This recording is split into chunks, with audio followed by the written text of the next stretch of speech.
Eles estão diretamente acima do alvo. Sem medo, o Capitão Saryong pula para o túnel onde ela descobre uma grande porta com uma notícia escrita. O Capitão pergunta a Sunja para traduzir a inscrição. Ela explica que é uma língua antiga de 2000 anos atrás e lê. Eles me encerraram aqui. Não abra, a menos que você queira morrer. Apesar da notícia ominosa, a garota não parece se importar e abre o portão de qualquer forma. Após entrar, todos estão chocados para encontrar Kuriboh, um Pokémon furioso sentado em cima de uma estrutura. Atravessado por curiosidade, a garota o aproxima para um olhar mais próximo e depois o empurra direto na ponta do nariz dele. Assim que ela se encontra, ela se sente uma sensação estranha, e então, de repente, ele se desperta da sua longa fúria, lançando uma quantidade imensa de energia. Ela tenta conter o poder, mas sua própria força não é suficiente. Antes do vídeo começar, não se esqueça de se inscrever e deixar o teu like, que isso me ajuda muito para poder trazer a continuação. Então, bora se inscrever aí. Esses caçadores de recompensa retornam para a Terra. 2000 anos depois que o planeta foi abandonado pela humanidade, e eles estão procurando um fugitivo, Albert explica que a Terra tem sido inabitável por muitos séculos, mas apesar disso, eles estão certos de ter detectado um sinal da vida humana. A garota Bruna menciona que eles precisarão usar máscaras, já que os níveis de oxigênio abaixo são perigosamente baixos. Depois de aterrissar no planeta para começar sua busca, o capitão pergunta se eles estão no lugar certo. Sua assistente informa-lhe que eles ainda não estão bem lá. Saryong procede um pouco mais e finalmente encontra o lugar certo, que está localizado no fundo da Terra. Atravessando a energia através do seu aparelho, ela explode um enorme buraco no chão, revelando um túnel surpreendentemente profundo abaixo. Sunja confirma com seus instrumentos que eles estão diretamente acima do alvo. Sem medo, o Capitão Saryong pula para o túnel onde ela descobre uma grande porta com uma notícia escrita. O Capitão pergunta a Sunja para traduzir a inscrição. Ela explica que é uma língua antiga de 2000 anos atrás e lê. Eles me encerraram aqui.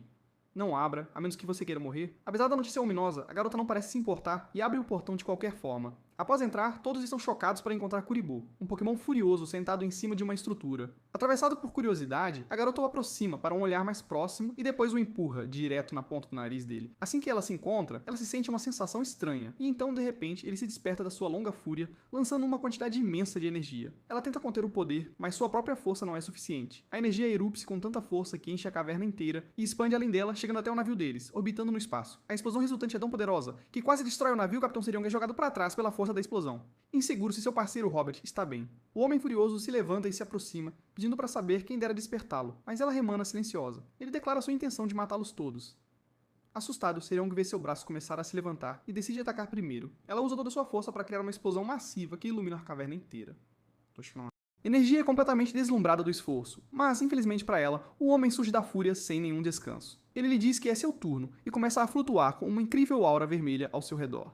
Saryong estava certa que ela estava prestes a descobrir pessoalmente o que é como é morrer. Tremblando com medo, ela cai para o seu rosto, apenas para ser assustada quando o homem sudamente colapsa e fainta seu parceiro, Robert, estava vivo. Ele só estava pretendendo estar morto. Ele especula que o homem deve ter faintado após tantos anos sem comida. Sobre o rádio, Sunja confirma que ele ainda está vivo. Depois de algum tempo, eles voltam para o navio, trazendo um misterioso Pokémon com eles. Todos os membros do seu time estão veementemente contra essa ideia. Mas o capitão defende sua decisão, argumentando que tal criatura deve custar um monte de dinheiro, que seu valor poderia ser inestimável. Eles começam a discutir quem eles poderiam vendê-lo e por quanto. Sua atenção depois muda para seu corpo inconsciente, enquanto eles perguntam o que fazer quando ele finalmente acorda.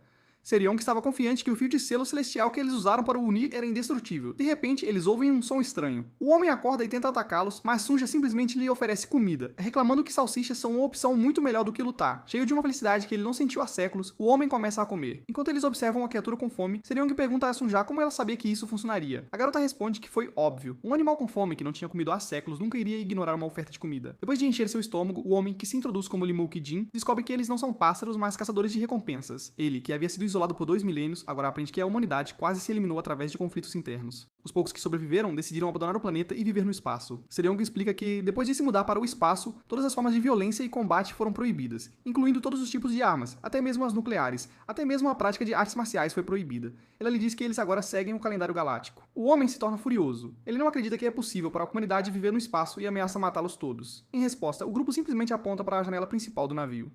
De lá era possível ver o que a Terra parece agora. Não é mais o planeta azul vibrante que era antes. Saryong comenta que o planeta realmente parece melhor, já que teve 2000 anos para se curar do que a humanidade fez com ele. Ela depois adiciona que ele tem um cheiro terrível, o que é o resultado natural de séculos sem um banho. Eles o apresentam para o banheiro e o banheiro do navio, quando o homem surgiu com seu cabelo cortado e limpado. A equipe não podia acreditar em seus olhos. Isso não era um Pokémon ou algum velho terrível. Seu corpo era aquele de um jovem impossível. Saryong estava chocada, percebendo que tinha sido anos desde que ela tinha visto um garoto tão lindo. Depois, quando Lee se impressionou com a incrível visão do espaço, ele de repente sentiu um pincho no rosto dele.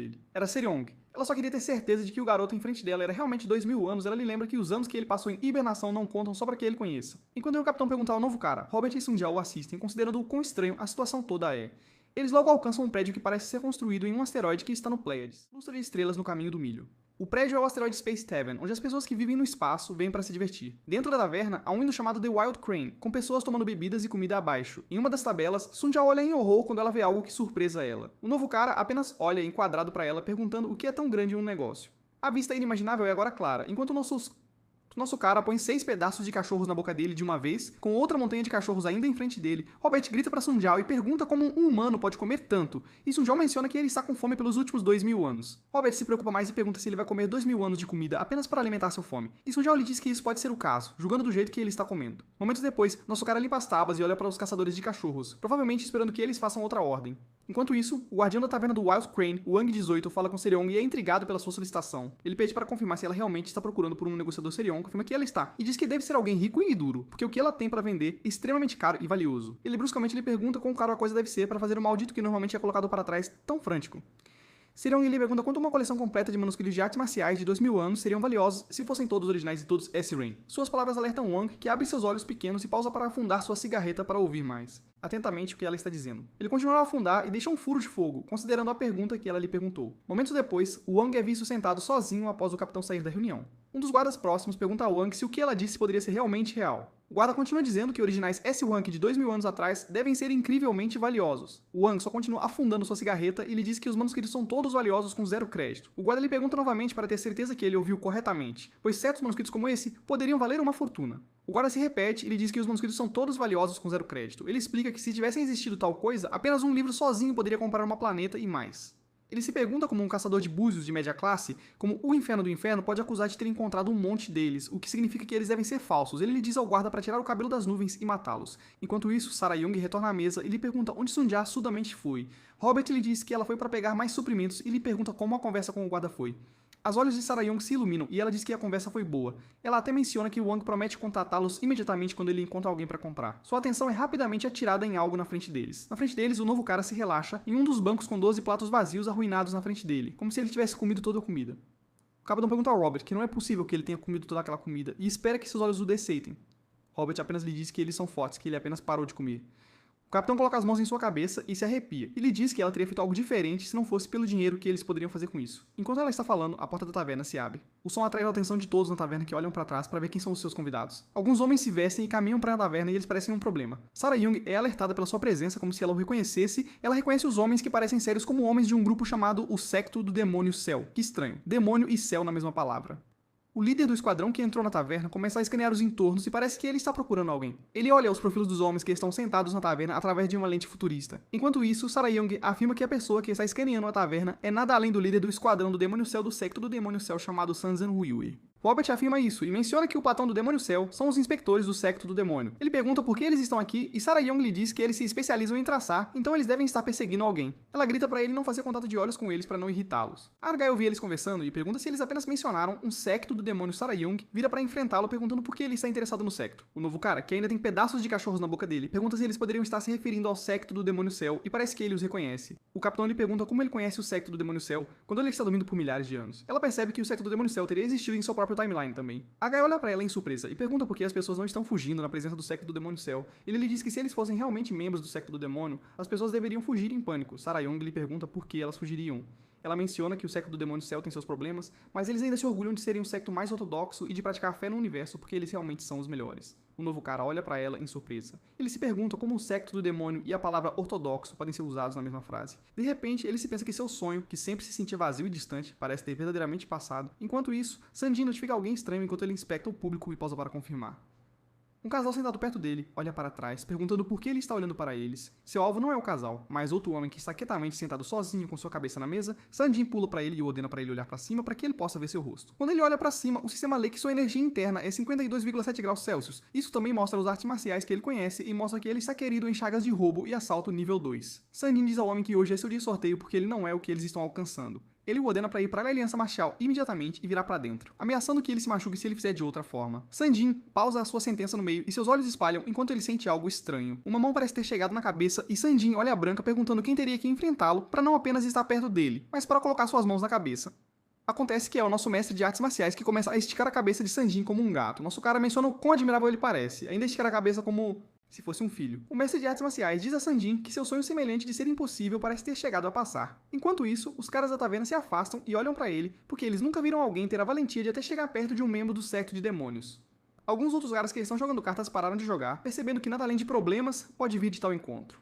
O mestre de artes marciais diz a eles que eles trouxeram seu sonho a passar, referindo-os como jovens. Ele começa a afundar sobre o séquito de demônios do céu, e menciona que é admirável que eles conseguiram fazer isso. Ele vai mais longe, e abraça a cabeça de Sanjin, lhe confortando pelos sofrimentos que os jovens devem ter sofrido para alcançar tal estatura. Mesmo o homem que Sanjin estava ameaçando apenas olhou sem palavras para o mestre de artes marciais, se perguntando o que diabos está acontecendo, enquanto continua abraçando a cabeça de Sanjin. Sanjin não se move um incho e pergunta se o novo cara é um filho com problemas de inteligência. Robert tenta acalmar Sanjin e ele diz que seu amigo não é mentalmente instável, mas ele apenas não tem qualquer habilidade social. Sanjin chama o mestre de artes marciais como um filho. Ele diz que deve saber que também é seu dia de sorte e tenta tirar as mãos do seu cabelo. Ele lhe diz que se ele sentisse apenas um pouco de arte marcial do seu corpo, ele teria quebrado-o em pedaços. Seu Jin tenta tirar as mãos do cara, mas percebe que é mais difícil do que ele pensava e começa a lutar. Ele é surpreso que não pode tirar a mão do garoto, não importa quanta energia ele está usando. Robert pergunta por que o líder da gangue do Red Wolf parece estar gruntando e pergunta a Sae Jung se algo está errado, mas ela lhe diz que não está certa. Seu Jin tenta mais difícil tirar as mãos do novo cara usando mais força da sua técnica de artes marciais, mas não funciona, então ele começa a cursar. Seu Jin decide usar o seu motor de energia interno, então o sistema ativa algo chamado artes marciais do Red Wolf no máximo ritmo de movimento. O olho de Seu Jin se torna totalmente branco, e ele entrou em outro modo completamente. Ele consegue liberar uma grande quantidade de poder, e ele desplaça o novo cara, e ele grita para ele parar de se enganar. A energia que ele libera é tão forte que ela encicla toda a ilha e derruba várias tabelas. Os observadores olham para ele com horror, percebendo que ele está prestes a cair.